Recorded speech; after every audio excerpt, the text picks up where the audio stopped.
Hey guys, welcome back to this week's Chanman Warhammer video.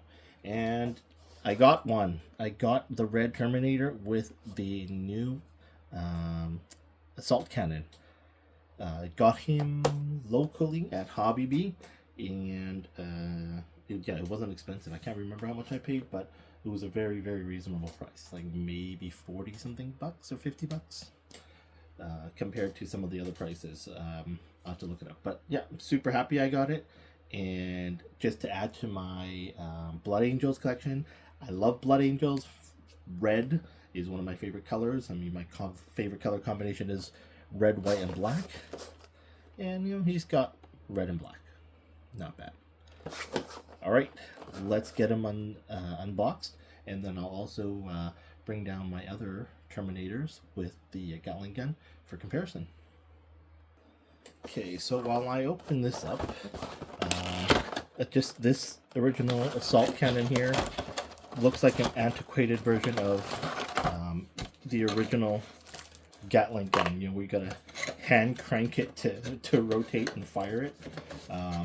So I'm really happy that they did come out with a more modern looking version of an assault cannon. Comes with a base.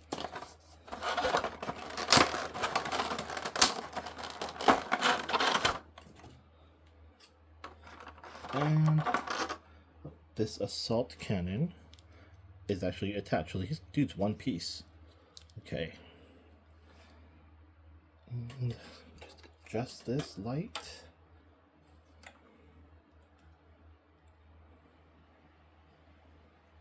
There we go. Very cool looking design. I really like the Terminator armor design. Looks so good. And again, this is already pre-wielding. His hose is connected. And as I was saying here, this looks more like a modern version of Gatling gun with the scope, the design, the barrel, and everything. Also has a closed power fist. And in comparison, he has looks like a metal connector in there. Just a different design on the legs. Shoulders look about the same as the Ultramarines, just this one's got a flat power fist.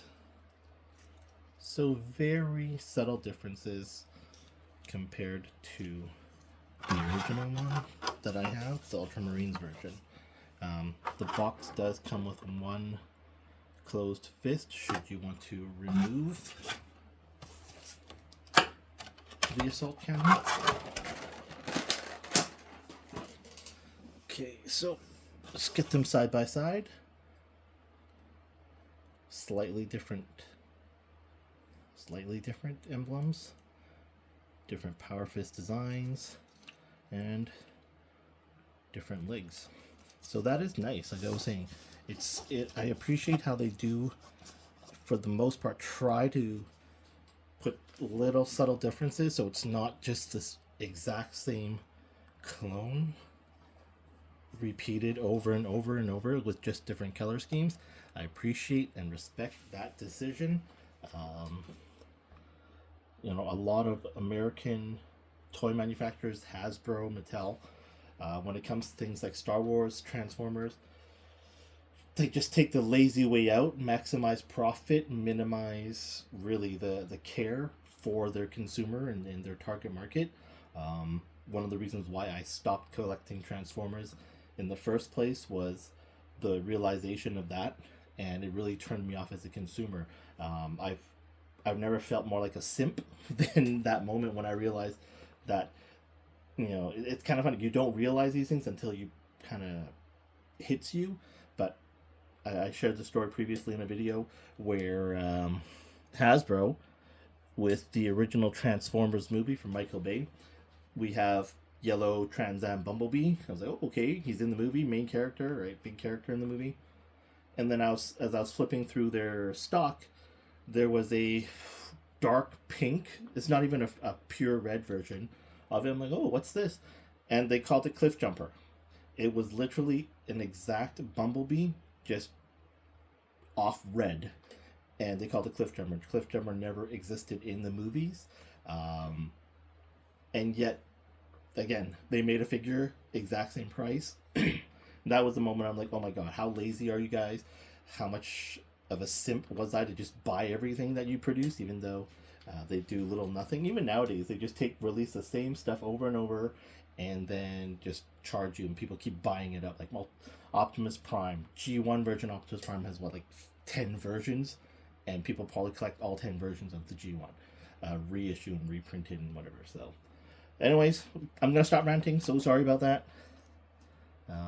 Yeah, very simple design, good joints, nice and tight and firm. This is a very heavy figure, very weighty, and just another excellent piece to add to my Blood Angel. I'm hoping I can find a Sanguinius in Hong Kong. That the stock is good. He does require some enhancement on some of these vents, and fill these holes in, darken them up. He does have decent shading. I might have to put some shading in here with Null Oil, but overall I'm really satisfied. Vaguely, he's a different looking figure. We look at how the head, he's taller. He's a more slimmer version. This is a short, bulky. This is a tall and slim. So it's a new figure. They reissued it with a new mold. Again, it's something I can appreciate. The only thing I don't like so far is that the new version of figures since Space Marine 2 kind of throws the 1 to 18 portions off, which is why I'm reluctant to buy any of those. But I'm also glad I'm running out of space, so that helps me save some money and not buy those. Anyways, thanks so much for watching this video, guys. Please, actually, I want to ask for your feedback. If you are watching my videos, thank you very much. And I'd like to get your thoughts. If there are anything you want me to try, if you have any feedback, I'm okay to get some critique. If there's suggestions you want me to try out and change things up, share them in the comments. If it's something I can do, I'll definitely apply it and try it. And yeah, if you enjoyed the video, please like, share. As I was asking earlier, please give a comment and subscribe to the channel if you haven't done so already. Thanks so much, guys. Looking forward to making the next video. See ya.